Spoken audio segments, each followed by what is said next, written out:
truth is one and eternal. Realize oneness with it in thy deathless self within. The following commentary is based on the teachings of Paramhansa Yogananda. In last week's reading, we saw that the great masters themselves counsel discretion in the dissemination of truth. Counter-argument is sometimes made. But the Lord doesn't hide. He reveals His beauty in the sunsets, His tender sympathy in the rain, His wrath in the thunder, His restless energy in the brooks, His power in the sunlight.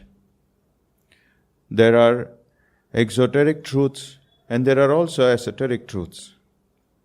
There is that which is revealed impersonally and left up to us to interpret, such as the thunder and our perception of it as divine wrath, the rain and our perception of it as God's sympathy. But behind even God's most expressions, there lies impenetrable mystery. The wind blows where it wills, said Jesus in chapter 3 of the Gospel of St. John. You hear the sound of it, but you do not know where it comes from or where it is going.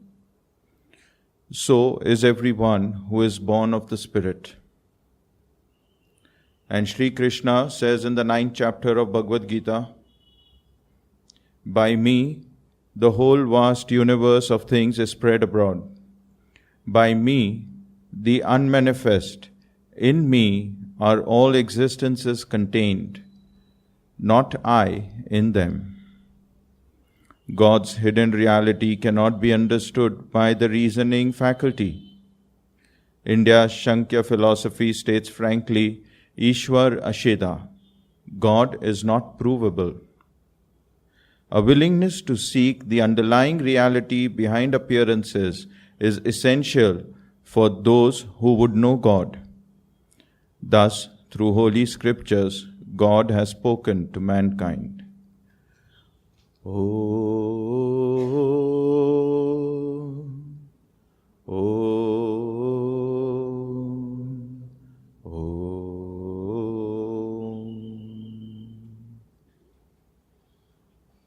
The question, does God hide the truth?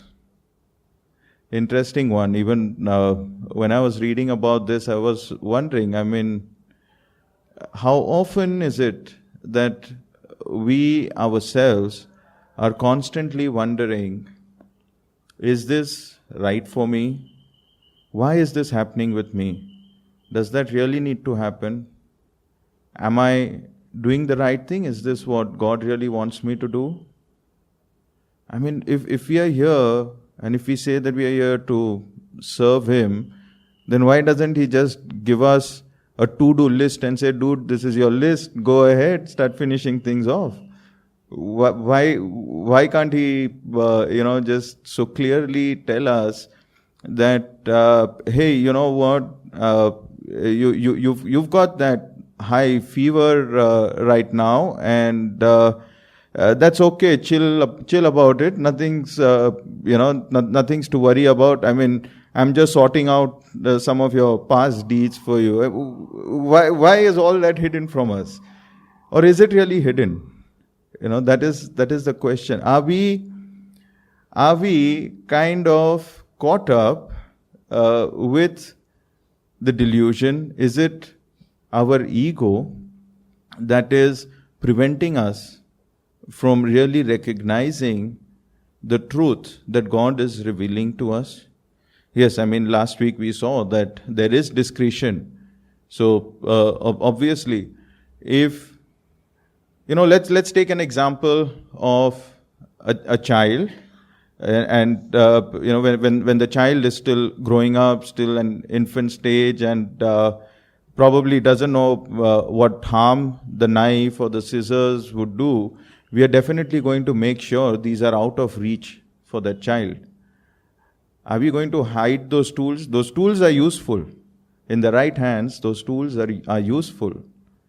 Yeah, but in the hands of someone who does not know how to handle it, we are definitely not going to give it. even when it comes to Kriya initiation, yeah, you do the level 1 and then you don't get initiated into Kriya. You have to go through the entire process. There is a learning stage that you need to go through. There is a development that you need to go through, also that you understand. And for all of us who are practicing Kriya, we know what it is, how important it is that, yes, it's the right thing that we have gone through that entire learning process before we have been actually initiated and taught the technique. There is so much into it. Yeah, Aditya ji will also agree. He's a doctor. Amarji also, they are doctors. Yeah, they are not going to have someone doing an operation if the person hasn't gone through the right surgery courses. Yeah, so all of this, it's not about keeping things secret or keeping things hidden, and that's not what God is probably even doing with us. It's just that somewhere along this journey, we are probably not yet completely ready. Each one of us are at a different stage of readiness, and in those stages, we are being revealed that what is essential for us.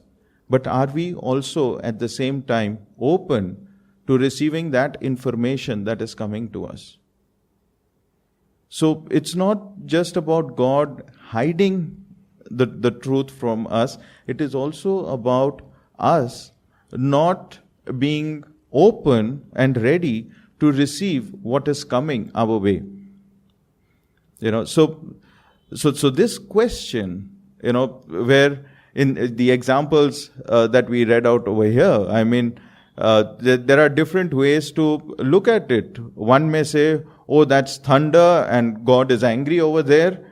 And another might say, oh, he's in a gala mood and those are all the lights. He's having a bash, probably a dance party out there with all those lights flashing. So what is it? Is he angry? Is he happy? Is he joyful at that time when there is a thunder? It's just about how each one of us are going to look at what the divine is presenting in front. And that comes through us becoming more and more attuned with the divine, more and more conscious of His presence in everything that we do.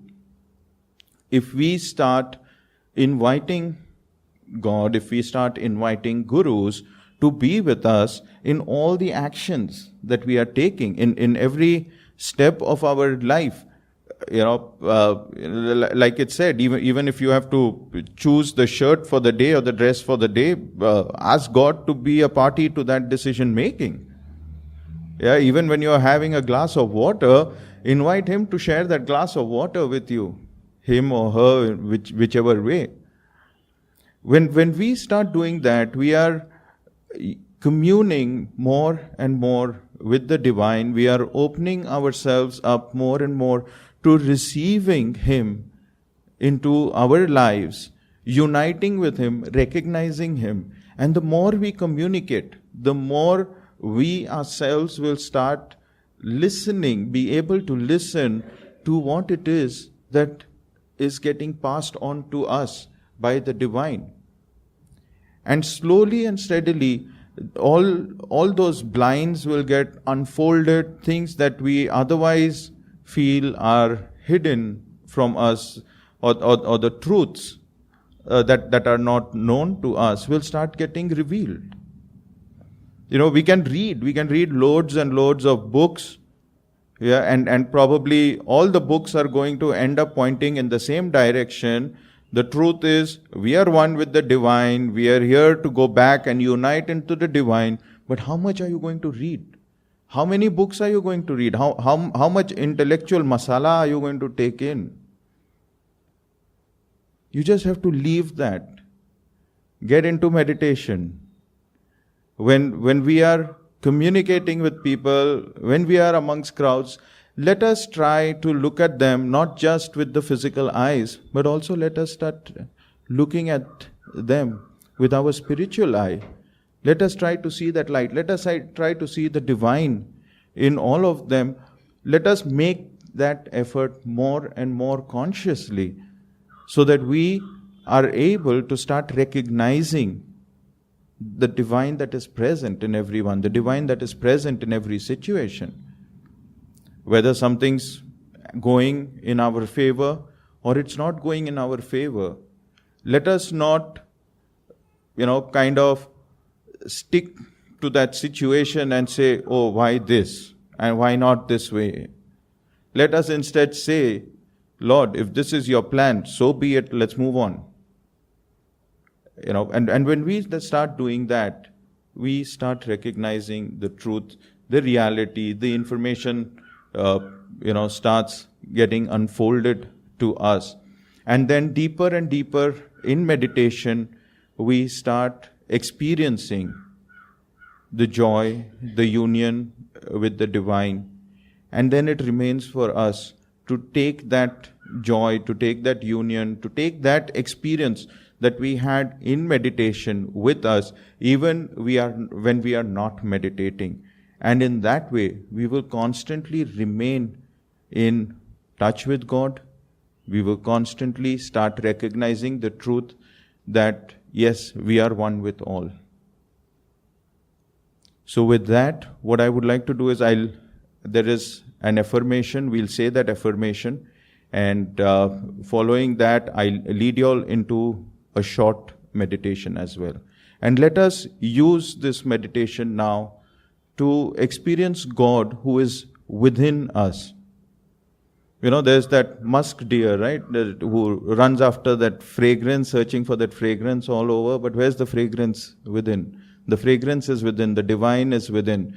So let's not go all over the place. Let's use this opportunity. Let's use this meditation to go within and to recognize the divine that is within us.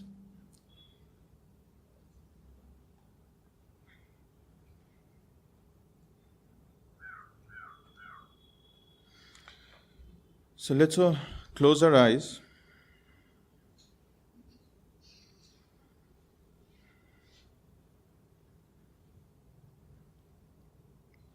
Keep our palms open.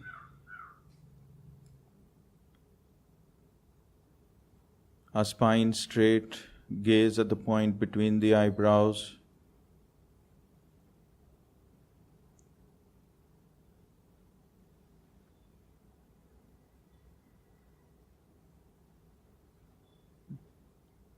And now repeat after me. I feel myself in the flowing brooks. I feel myself in the flowing brooks. In the flight of birds. In the raging wind upon the mountains. In the gentle dance of flowers in a breeze. Renouncing my little egoic self. I expand with my great soul self everywhere. I feel myself in the flowing brooks. In the flight of birds. In the raging wind upon the mountains. In the gentle dance of flowers in a breeze. Renouncing my little egoic self.